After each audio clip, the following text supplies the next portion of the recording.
जय हिंद दोस्तों। तो आ गए फिर एक नया वीडियो के साथ में। तो कल प्रश्नावली 8.1 में का 6 नंबर क्वेश्चन बना दिए थे। तो देखिए 7 नंबर क्वेश्चन में दिया हुआ है, यदि कोट थीटा बराबर 7/8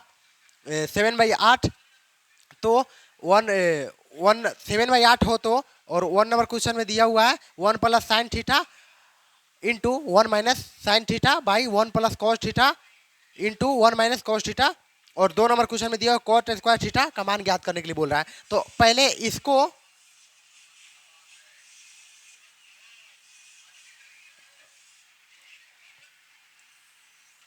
और इसको भूल जाइए कि ये दोनों क्वेश्चन में दिया हुआ है। सिर्फ पहले इसको याद रखिए कि हाँ, यदि कोट कोट थीटा बराबर 7/8 दिया हुआ है तो इसको ज्ञात करना है। तो जब भी ऐसा क्वेश्चन रहा दिखा रहा है मतलब हो, तो यहाँ पे लिख देंगे हल बराबर। देखिए दिया है, यहाँ पे खुद दिया हुआ है तो दिया लिख देंगे। दिया है कोट थीटा बराबर 7/8। तो आप लोग को बताते हैं यहाँ पे लाल काका,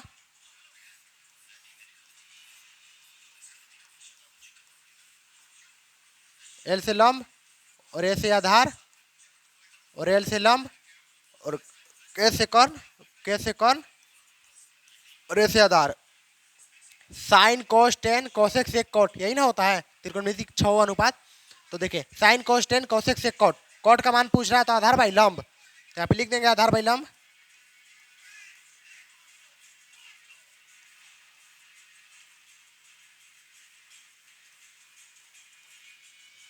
तो अब देखिए यहाँ पे एक त्रिभुज बना लेंगे।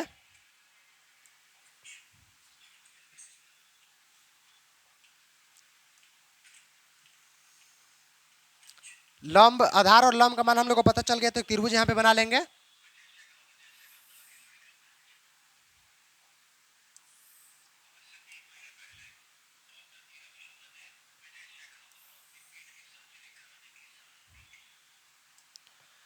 यहाँ पे त्रिभुज का कोण का नाम नहीं दिया है, तो कोण का नाम यहाँ पे हम अल्फाबेट का कोई भी लेटर लिख देंगे, ए बी सी कुछ भी लिख दिया। और देखिए आधार का मान यहाँ पे दिया हुआ है 7 दिया है आधार का मान, और लंब का मान यहाँ पे 8 दिया हुआ है, तो लंब बराबर 8 लिख देंगे। और कर्ण का मान हम लोग को ज्ञात नहीं, कर्ण का मान हम लोग को ज्ञात करना है। तो जब भी दो भुजा हम लोग को पता रहता है, एक भुजा तीसरा भुजा पता करने के लिए हम लोग पाइथागोरस फॉर्मूले का यूज करते हैं। तो यहाँ पे लिख देंगे समकोण त्रिभुज एबीसी,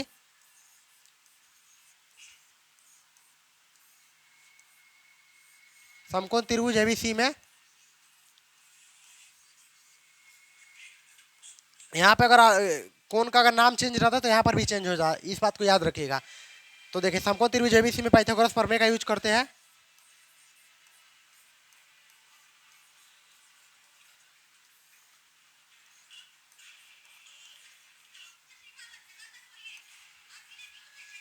पाइथागोरस फॉर्मूले से पाइथागोरस फॉर्मूले का सूत्र क्या होता है, कर्ण स्क्वायर बराबर लंब स्क्वायर प्लस आधार स्क्वायर। यहाँ पे लिख देंगे कर्ण स्क्वायर बराबर लंब स्क्वायर प्लस आधार स्क्वायर। तो देखिए कर्ण का मान हम लोग को अभी नहीं पता है, तो इसी का स्क्वायर लिख देंगे।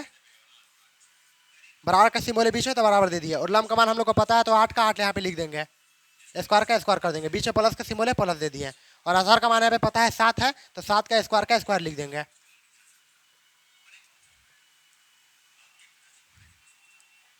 अब देखिए 8 का और कितना होता है 64 होता है, 8 का स्क्वायर और प्लस का सिंबल है प्लस दे दिया, और 7 का स्क्वायर कितना 49 होता है, तो यहाँ पे 49 लिख दिया।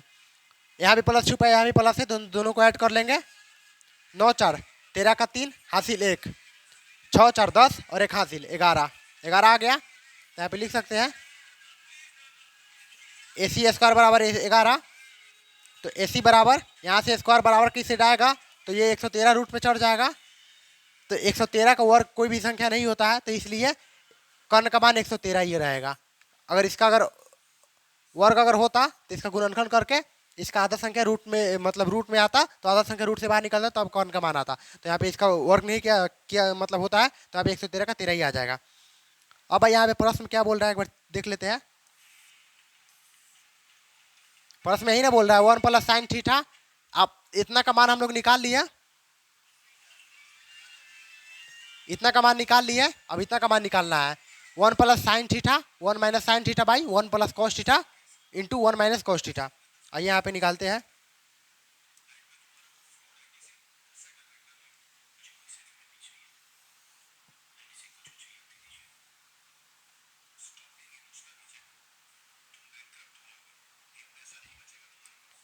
देखिए 1 नंबर क्वेश्चन में यही ना है,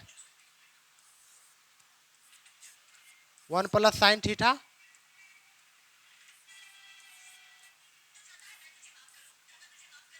into 1 minus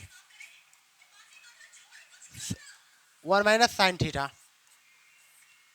by 1 plus cos theta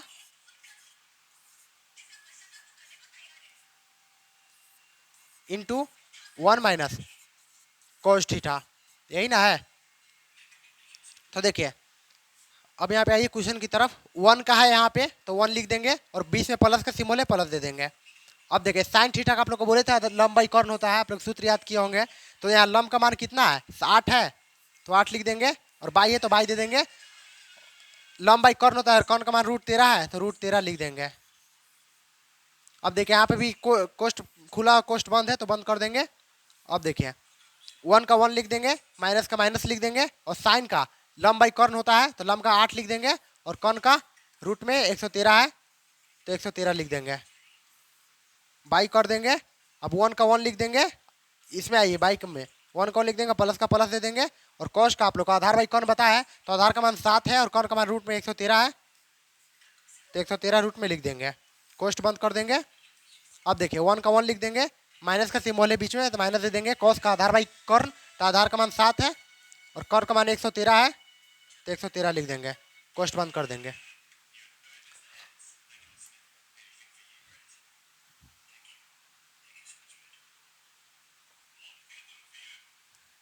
तो देखिए ये मान लीजिए इसी के नीचे लिख रहे हैं इधर, लेकिन हम भी लिख देते, आप लोग कॉपी में अच्छे से सजा कर लिखिएगा।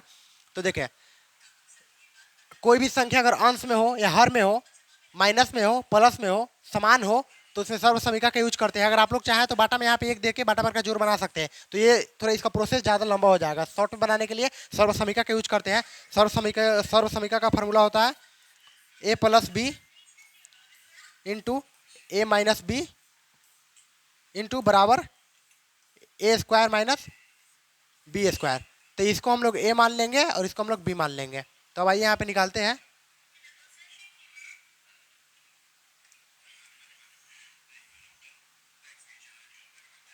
यहाँ पे निकालते हैं, 1 है यहाँ पे तो 1 का स्क्वायर कर देंगे, और प्लस का सिंबल है, प्लस और माइनस क्या होता है बीच में इंटू है, प्लस माइनस क्या होता है, माइनस होता है, तो माइनस का सिंबल दे देंगे। अब देखिए 8 का 8 लिख देंगे,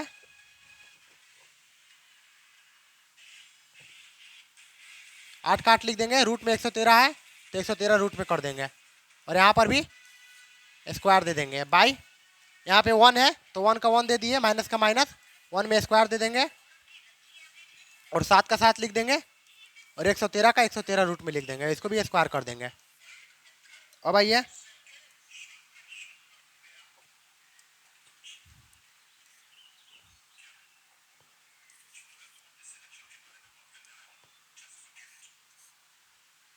अब देखिए 1 का स्क्वायर की जगह तो एक ही आएगा, माइनस का सिंबल है माइनस दे दिए, 8 का स्क्वायर की जगह तो 64 आएगा, और स्क्वायर से रूट कट गया, इसका तो स्क्वायर कर दिए 64, स्क्वायर से रूट कट गया तो 113 का 113 ही आ जाएगा, बाई 1 का स्क्वायर की जगह तो 1, माइनस का माइनस, 7 7 49, बाई स्क्वायर से रूट कट गया तो 113 ही आएगा।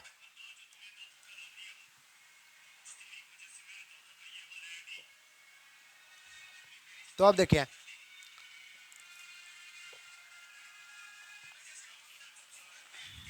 यहाँ भी कुछ नहीं है तो 1 है, और यहाँ भी कुछ नहीं है 1 है, तो अब इसका बाटा भर का घटाव बना दीजिए। तो देखिए 1 में 113 से भागा दीजिएगा तो 113 ही आएगा। तो देखिए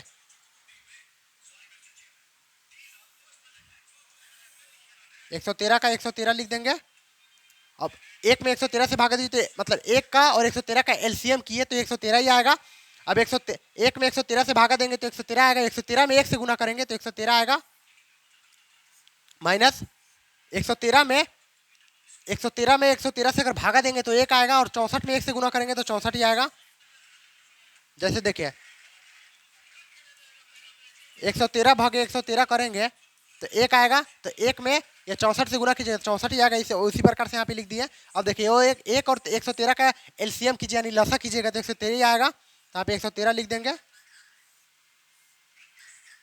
अब 1 में 113 से यानी मान लीजिए यहाँ पे लसा इसका आ गया 113, तो 1 में 113 से अगर भागा दीजिएगा तो 113 ही आएगा, और 113 से 1 में गुना कीजिएगा तो 113 ही आएगा। माइनस सिंबल माइनस दे दिए। 113 में 113 से अगर लसा कीजिएगा तो 1 आएगा, और 49 में 1 से गुना कीजिएगा तो 49 ही आएगा। अब देखिए यहाँ पे इसको माइनस प्लस कर दीजिए। 13 में 4 माइनस कीजिएगा, 13 में अगर 4 माइनस कीजिएगा तो 9 आएगा। 13 में 4 माइनस कीजिएगा तो 9 आएगा, और यहाँ पे 11 थे, यहाँ पे 10 हो गया, एक इधर दिए थे, 10 में 6 माइनस हुआ तो 4 आएगा। बाई 13 में 9 माइनस कीजिएगा तो 4 आएगा, और 10 में 4 माइनस कीजिएगा तो 6 आएगा। तो आप लोग का एक जो इसका था आंसर आ गया। अब देखिए यहाँ पे दूसरा नंबर क्वेश्चन में बोल रहा था कॉट स्क्वायर थीटा का मान ज्ञात करने की बोल रहा था। तो देखिए कॉट स्क्वायर थीटा है, तो कॉट स्क्वायर थीटा का सूत्र क्या होता है आप लोग को लाल का बताए थे। तो देखिए आधार बाई लंब लिख देंगे।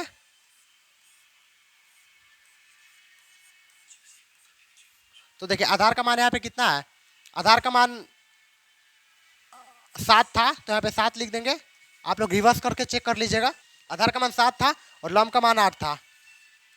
यहाँ पर स्क्वायर है तो यहाँ पर भी स्क्वायर चढ़ा देंगे।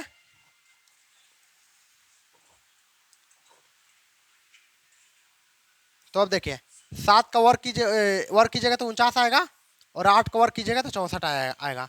1 और 2 का आंसर यही है। आशा है कि आप लोगों को समझ में आया होगा। तो फिर मिलेंगे नेक्स्ट वीडियो में, तब तक के लिए जय हिंद जय भारत।